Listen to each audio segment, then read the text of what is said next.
இந்த பூவுலகில் என்றென்றும் சுபசேமமாக வாழ்ந்திருப்பார். தங்கள் சித்தமே என்னுடைய பாக்கியம்.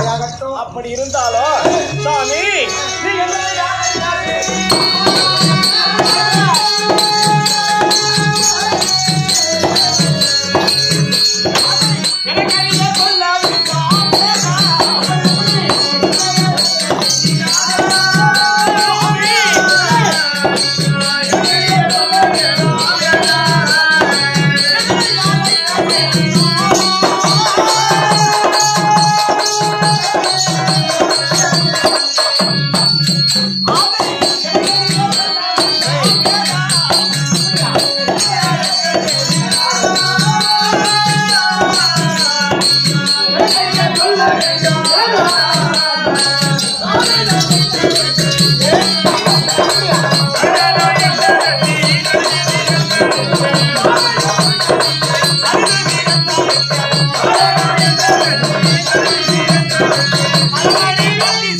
சாமி மாணிக்கவல்லி சபையின் முன்பாக என்னை எதற்காக அழைத்தீர்கள் என்று விவரத்தை தெரிவிக்க வேண்டும்.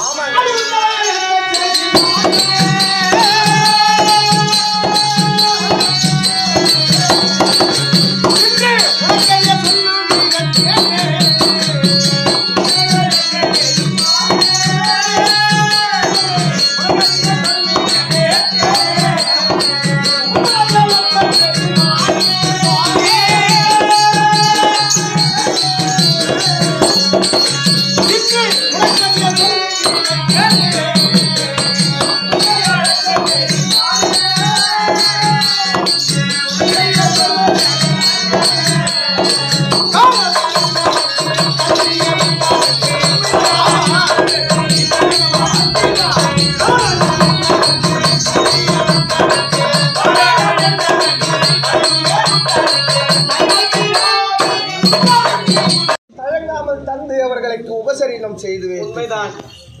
இருந்தாலும் ஏய், என்னிடத்துல பணிபுரியக்கூடிய வேலையாட்களுக்கு நீ சொல்வது போல் நான் கூலி குறைத்திருப்பேனா? ஒருவேளை சந்தேகத்துல கேட்டங்க. ஒருவேளை எனக்கு என்ன சிறிய சந்தேகம் என்றால், நான் செய்த பாவமோ அல்லது என்னுடைய முன்னோர் செய்த பாவமோ தாங்க சொன்னேன். அதனால் இந்த நாட்டை அரசாட்சி செய்வதற்கு எனக்கு பிள்ளை இல்லை. சரி, ஆகையால் இந்த ராஜகுடி அகற்றி கைலாயம் சென்று சரி, சிவபெருமானை கண்டு அன்னவர் இடத்திலே வரம் பெற்று வரலாமா, அல்லது இந்த நாட்டிலே இருந்து வரக்கூடிய ஏழை எளியவருக்கு 32 தானங்களையும் குறைவில்லாமல் செய்யலாமா என்று ஆலோசிக்கவே உன்னை அழைத்தேன். சாமி, நீங்க என்னுடைய கருத்து என்ன? சாமி, நீங்க அதெல்லாம் இல்லங்க சாமி.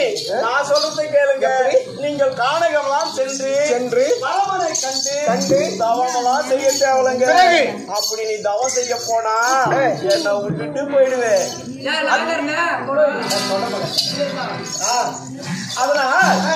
அதனால் நாட்டிலே இருந்து கொண்டு 32 தான தர்மத்தை செய்தோமானால் அதன் புண்ணியத்தால் நமக்கு ஒரு மகப்பேறு கிட்டும் என்று நான் நம்புகிறேன் சாமி. இந்த நம்பிக்கை உன்னுடைய கருத்து. ஆமாங்க. மனைவி சொல்ல மந்திரம் என்று சொல்வார்கள். ஆகையால் உன்னுடைய வார்த்தை கேட்டு இதோ தூதுவரை அழைத்து இப்போதே நிற்கம் எழுதுகிறேன். ஆகட்டுங்க. அப்படி ஆகட்டும். புறப்படுங்க. நான் எழுதக்கூடிய நிர்மத்தை செவிகுடுத்து ஓலையிலே நன்றாக எழுத வேண்டும். எப்படி எழுத வேண்டும்? கண்டிகா புலிகண்டே காத்தினா மன்னஞானோ அன்புடா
எப்படி தெரியுமா?